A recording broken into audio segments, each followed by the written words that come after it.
오늘은 우라노스와 가이아 그리고 그 자식들에 대해서 좀 살펴볼게요. 이게 이제 신들의 계보, 헤시오도스의 신들의 계보인데 이 책에 이제 어, 그리스 고대 그리스 신들에 대해서 잘 체계적으로 나와 있습니다.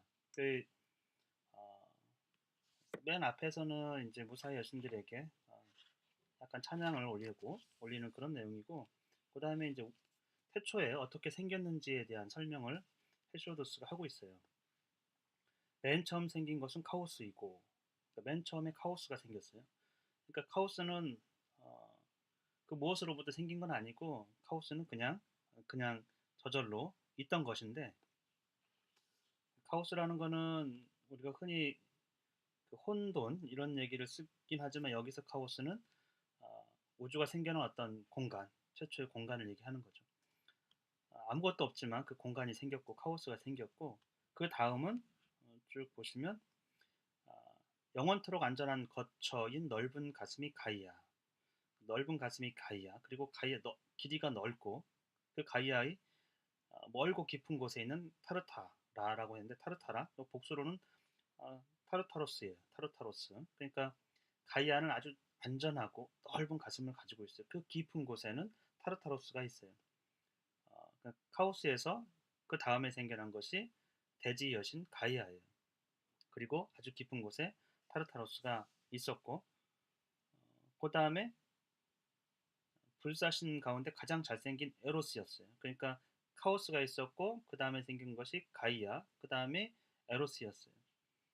에로스는 신들과 인간들 그리고 거의 모든 생명체들을 지배를 하는 거죠. 인간에게는 이성, 의도를 제압하는 거예요. 완전히 본성적인 어떤 것이라고 하죠. 그것이 태초에 카오스 다음에 생겨났다, 이렇게 보시면 되겠어요. 그리고 카오스에서 무엇이 생겼냐면 에레보스는 암흑이에요. 어두움이에요. 그리고 어두운 밤이 별도로 이제 어두움과 구별된 밤, 닉스가 생겨났어요. 그리고 그 닉스에게서, 밤에게서 아이테르가 생겨났어요. 아이테르와 낫이 생겼다. 아이테르라는 거는 실제로 그리스, 나중에 그 아리스토텔레스가 보면은 사원소, 고대 히랍 사람들이, 철학자들이 생각했던 사원소, 물, 불, 흙, 공기, 그거 외에 다른 제5원소, 그거를 에이테르라고 했는데, 그건 뭐냐면은 우리가 지상에서 보는 모든 물질은 다 생성하고 소멸하고 변화하는 거거든요. 근데 변화하지 않는, 우리 눈으로 지각되고 우리 감각으로 알 수 있지만, 보여지고 느낄 수 있고 하여튼 그런 거지만 변하지 않는, 생성 소멸하지 않는 영원한 그것이 제5원소인 아이테르로 이루어져 있다. 그건 뭐 천상의 것들이에요. 사실은 별과 태양과 달과 이런 것들은 지상에 있는 생성 소멸하는 그것과는 본질적으로 다르다고 봤던 거죠. 그래서 아이테르는 어, 그러니까 이 대지가 두 개로 구별될 수 있는데, 그 위에 아주 어, 상공에 있는, 약간 이제 상공에 있는 어떤 공간, 그것을 여기서는 아이테르라고 얘기했어요.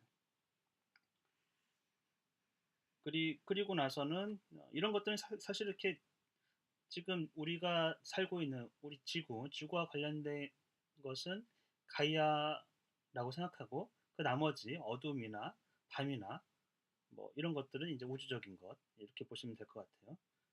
아이테르나. 그리고 나서 가이아는 이제 드디어 인격체와 같은 그 가이아는 맨 먼저 자신과 대등한 별 많은 우라노스를 낳았어요. 그러니까 우라노스는 하늘이에요. 우라노스의 특징은 별 많은 우라노스, 이렇게 얘기죠. 이제 그 상공 하늘에 별이 거하고 있잖아요. 그렇죠? 우라노스. 가이아가 우라노스를 낳았다. 자기와 대등한. 그렇죠? 그래서 우라노스로 하여금 가이아를 뒤덮도록, 감싸 안도록 했어요. 그래서 영원토록 축복받는, 신들에게 안전한 거처가 되게 했다, 이렇게 얘기를 했죠. 우라노스가 영원토록 축복받을 수 있도록 가이아를 덮을 수 있도록 그런 거처로 만들어 주었어요. 그래서 또 그래서 가이아하고 우라노스 사이에서 여러 신들이 태어납니다. 그래서 이건 이제 헤시오도스의 얘기고, 가이아, 우라노스와 가이아, 어찌 보면 우라노스는 가이아의 자식이죠. 아들이에요. 처음 난 자식이에요. 근데 그 우라노스하고 관계를 해서, 우라노스의 관계, 하늘과, 그러니까 땅이, 하늘과 땅이 만나가지고 크로노스를 비롯한 12명의 티탄 신족을 낳습니다. 티탄 신족은 6명은 여신이고 6명은 남신이에요. 그리고 크로노스는 막내 아들이에요. 보시면 장남이 오케아노스예요. 오케아노스, 코이오스, 크리오스, 히페리온, 이아페토스, 테이아, 레아, 테미스, 무네모시네, 포이베, 테티스, 크로노스 이렇게 났거든요. 크로노스가 이제 막내예요. 근데 여기서 뭐 다른 신들, 오케아노스는 굉장히 많이 알죠. 오케아노스하고 테티스 여신, 어, 티탄인데 결혼해가지고 무수하게 많은 강들을 낳아요. 근데 여기서 가끔 어떤 설명들에 보면 테티스를, 여기서 테티스는 티탄 신족인데 이게 아킬레우스의 어머니하고 헷갈려가지고 이 티탄 신 테티스를 아킬레우스의 어머니라고 얘기하는데 전혀 다른 신입니다. 아킬레우스의 어머니는 ним프예요. ним프. 그렇게 해서 남신 여신 여섯으로 12명의 티탄 신족을 낳았어요. 그리고 나서 누구를 낳았냐면 퀴클롭스를 낳았어요. 퀴클롭스는 외눈박이 거신이에요. 외눈박이. 눈이 하나이면서 굉장히 큰 삼형제로 이루어져 있고요. 그 다음에 헤카톤 케이레스. 헤카톤 케이레스는 손이 100개예요. 손이. 그리고 머리, 얼굴은 이제 50개. 우리도 얼굴, 머리 하나에 손이 2개잖아요. 그러니까 머리에 2배가 손이니까 머리가 50개이고 손이 100개나 달린 그런 아주 거대한 힘을 가진 헤카톤 케이레스를 낳았어요. 그러니까 우라노스와 가이아 사이에서는 티탄 신족, 12명의 티탄 신족이 뿐만 아니고 약간 거신, 몸집이 엄청 크고 기괴한 퀴클롭스와 헤카톤 케이레스를 낳았어요. 퀴클롭스, 헤카톤 케이레스도 우라노스와 가이아 사이에서 정상적으로 태어난 자식입니다. 그래서 그런데도 불구하고 이 우라노스가 퀴클롭스하고 헤카톤 케이레스를 태어났을 때부터 굉장히 싫어했어요. 못생겨서 싫어하고 흉측해서 싫어했다기보다는 그 힘이 워낙에 거대했거든요. 그것이 위협을 느꼈을 수도 아니면 질투를 느꼈을 수도 있겠는데 하여튼 그 퀴클롭스 삼형제하고 헤카톤 케이레스 삼형제를 어디에다 가뒀냐면 아주 저 지하 깊은 가이아의 깊은 곳 타르타로스에 감금을 했어요. 사실 타르타로스는 가이아의 영역이거든요. 그러니까 가이아의 일종의 이제 뱃속이라고 생각하시면 될 것 같아요.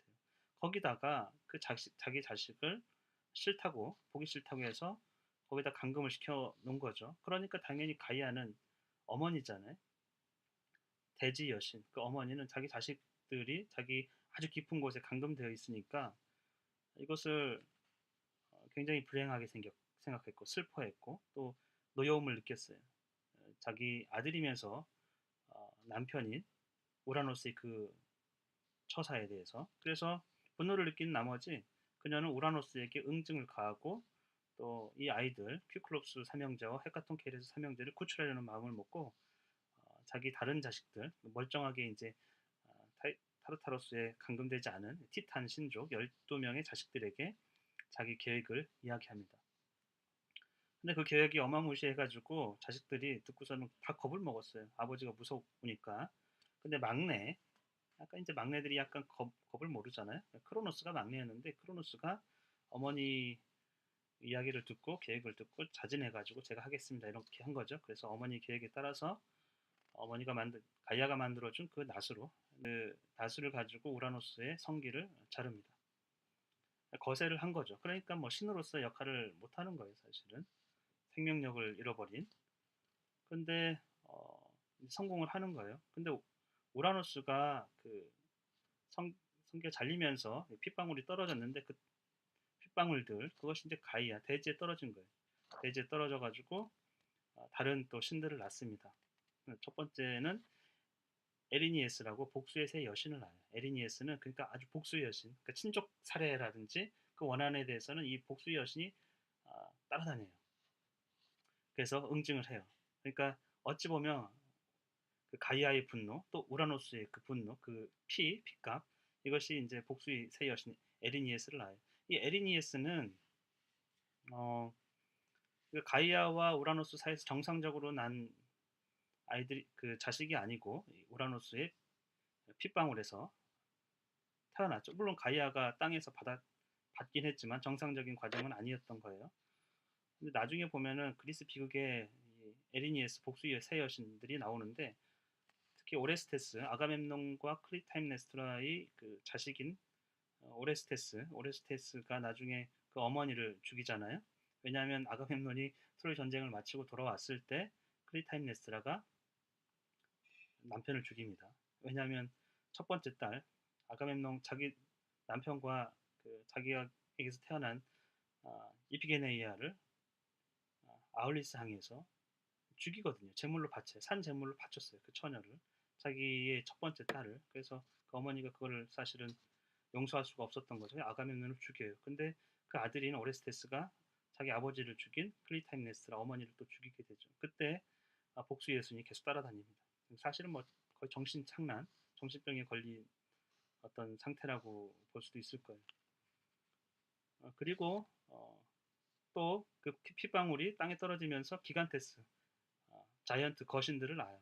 그리고 또 하나는 멜리알이라고 해서 그 물풀의 나무 ним프들을 낳습니다.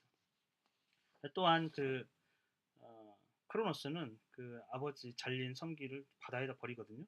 바다에 버려진 그 성기가 키프로스 섬에까지 떠다니다가 그 성기 주변에서 물거품이 일어나면서 그 물거품 속에서 미의 여신, 아름다움의 여신, 그 아프로디테가 태어납니다.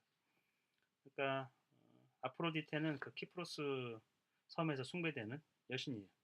근데 이 아프로디테의 탄생에 관련해서는 호메로스는 일리아스에서 다른 얘기를 합니다. 아까 얘기했던 그 우라노스의 성기 그런 얘기가 아니고 제우스의 딸이라는 거예요. 제우스와 디오네 사이에서 난 딸, 제우스의 딸이라고 이렇게 표현을 합니다. 그래서 두 가지 얘기를 다 참고해서 고려할 필요는 있어요. 그러면 그리고 나서 이제 크로노스가 이제 우라노스를 거세하고 세상을 통치를 하게 되죠. 크로노스가 막내이지만 이 어마어마한 일을 어머니로부터 계획을 받아서 그거를 실행했잖아요. 그래서 통치권을 부여받습니다. 다른 티탄들의 합의에 의해 가지고 크로노스와 레아 사이에서 어, 제우스의 형제들, 자매들을 낳습니다. 근데 이 나중에 올림포스 주요 신이 되는데 6명이에요. 6명. 여기 보면은 첫째 딸이 헤스티아, 그러니까 딸 셋에 아들 셋을 낳고 이 아들 셋이서 나중에 크로노스 자기 아버지 때 티탄 신족들을 물리치고 다시 이제 어, 통치권을 부여받는데 보면은 티탄 신족은 12이죠. 근데 올림포스 주요 신 자기 형제 자매들은 6명, 딸 셋, 아들 셋 이렇게 구성이 됐습니다. 그래서 이번 시간에는 우라노스와 가이아 그리고 그 사이에서 태어난 티탄 신족들과 큐클롭스 또 헤카톤 케이레스 그 다음에 복수의 새 여신 에리니에스 기간테스 멜리아리 이렇게 또 성기에서 거품이 일어나면서 태어났다는 미의 여신 아프로디테 여기까지 살펴보고요. 그러니까 사실은 뭐 그리스 신화 신 자체에도 어마어마하게 너무나 많이 얽히고 설킨 이야기들이 있어요. 그래서 간단하게 좀 어, 살펴봤고요. 시간 나는 대로 또 깊이 서로들의 얽히고 설킨 관계들을 좀 분석해 보도록 하겠습니다.